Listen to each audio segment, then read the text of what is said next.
Καταρχάς, ένα σχόλιο για τον ανασχηματισμό.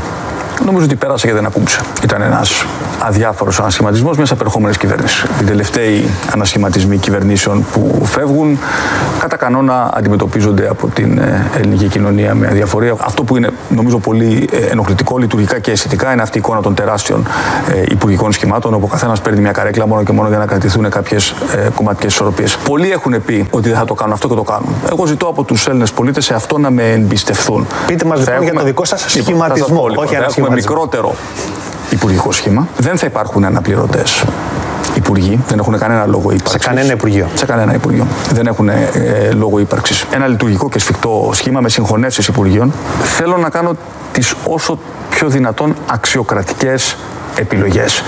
Δεν έχω να εξαργυρώσω, κύριε Σόιτερ, κομματικά γραμμάτια. Μας ζήτησε να τον εμπιστευτούμε ότι δεν θα τα κάνει αυτά τα πράγματα, ότι θα επιλέξει και ανθρώπους εκτός από τον δικό του χώρο και έχει βάλει μέχρι και πρόεδρο Δημοκρατίας άνθρωπο από το δικό του χώρο και μάλιστα άνθρωπο που το έκανε τη δουλειά και για τα τέμπη. Πώς τα ανεχόμαστε όλα αυτά τα πράγματα, ρε παιδιά? Πώς τα ανεχόμαστε? Γιατί γίναμε έτσι, ρε γαμότο? Γιατί γίναμε αυτοί οι άνθρωποι που τα ανεχόμαστε αυτά τα πράγματα? Τι μας συμβαίνει πραγματικά? Τι μας συμβαίνει? Δηλαδή, πώς το βλέπουμε αυτό και όλα όσα δείξαμε σήμερα και όλα όσα δείξουμε τις προηγούμενες 3 εβδομάδες, 4, πόσες είναι και εγώ δεν ξέρω. Πώς τα βλέπουμε αυτά τα πράγματα και συνεχίζουμε τη ζωή μας?